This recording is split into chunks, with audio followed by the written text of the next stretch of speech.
আজকে প্রশাসনে বিভিন্ন জায়গায় একটি বিশেষ রাজনৈতিক দল, যেটা বলেছি, একটি ইসলামপন্থী রাজনৈতিক দলের লোকজনদেরকে খুব কৌশলে নানাভাবে তাদেরকে বসানো হয়েছে। এটা দিয়ে কিন্তু অবাধ সুষ্ঠু নির্বাচন হবে না।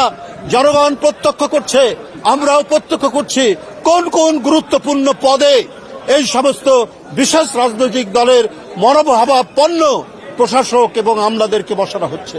জনগণ তো ভোট দিতে প্রস্তুত, তো সুতরাং নতুন কোনো ইস্যু তৈরি করে জনমনকে এবং মানুষের চোখে বিভ্রান্ত করার যারা চেষ্টা করছেন তারাও জনগণের কাছে আজকে ধরা খেয়ে যাবেন। তারাও জনগণ দেখতে পাচ্ছে যারা যে মানুষরা 16 বছর ভোট দিতে পারেনি।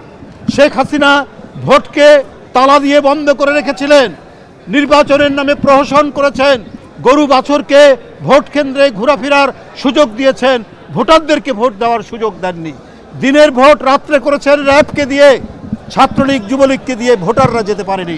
তো সুতরাং এই যে দীর্ঘ 16 বছর প্রকৃত ভোটাররা ভোট কেন্দ্রে যেতে পারেনি, সেই নিশ্চয়তা বিধান করবে এবারে নির্বাচন কমিশন এবং ডক্টর ইউনূস সাহেবের নেতৃত্বাধীন অন্তর্বর্তীকালীন সরকার। অন্তর্বর্তীকালীন সরকার নিরপেক্ষ সরকার, সে কোনো দিকে হেলবে না, কোনো দিকে যাবে না।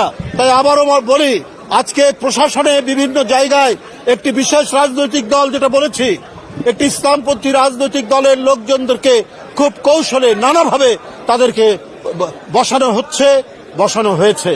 বসুন্ধরা টিস্যু, অশুদ্ধতার বিরুদ্ধে এক বিন্দুও ছাড় নয়। এটা দিয়ে কিন্তু অবাধ সুষ্ঠু নির্বাচন হবে না।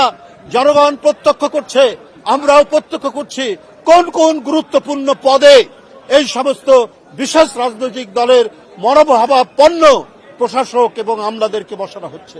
তারা কখনোই নিরপেক্ষ নির্বাচন হতে দেবে না। তাই আমি ডক্টর মোহাম্মদ ইউনূস সাহেবের প্রতি আমাদের আস্থা, দলের আস্থা সব রেখেই বলবো যে আপনারা এমন ব্যক্তিদের নিয়োজিত করুন যারা নিরপেক্ষ নির্বাচন করবে, কোন দলের আজ্ঞাবাহ হবে না।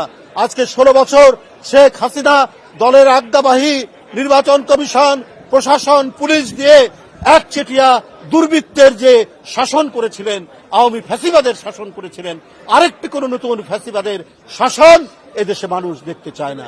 দেখুন, এইসব প্রচারণা দিয়ে কিছু হবে না। আমরা দেখেছি 91 সালে এরশাদের পতনের পর শেখ হাসিনা ইন্ডিয়া থেকে ফেরত এসে বলল যে বিএনপি 10টিরও বেশি সিট পাবে না। মনে আছে না আপনাদের? একেবারে স্পষ্টভাবে বলেছেন যে বিএনপি 10টির বেশি সিট পাবে না। যারা অহংকার করে, যারা মিথ্যাচার করে, যারা বিভিন্ন সামাজিক যোগাযোগ মাধ্যমে মানুষের বিরুদ্ধে কলঙ্ক রটায়, এদেরকেও মানুষ চেনে। বন্ধুরা আমার, জনগণের ইচ্ছায় যারা 16 বছর আপোষহীন লড়াই করেছে তারা জনগণ জানে। তাই ভ্রান্ত স্ট্যাটিস্টিক্স দিয়ে, ভ্রান্ত তথ্য দিয়ে জনমনকে বিভ্রান্ত করতে পারবেন না। অবজ্ঞা করবেন, জনগণ তার সঠিক রায় দিয়ে দেবে। কারণ ধানের শীষ তাদের প্রিয় প্রতীক, এই প্রতীকে তারা দীর্ঘদিন ভোট দিতে পারেনি। এই ধানের শীষ উৎপাদন, স্বাধীনতা, সার্বভৌমত্বের প্রতীক। তাই বন্ধুরা আমার, আপনি এইটাকে মিথ্যাচার দিয়ে এবং মিথ্যা পরিসংখ্যান দিয়ে বিভ্রান্ত করতে পারবেন না।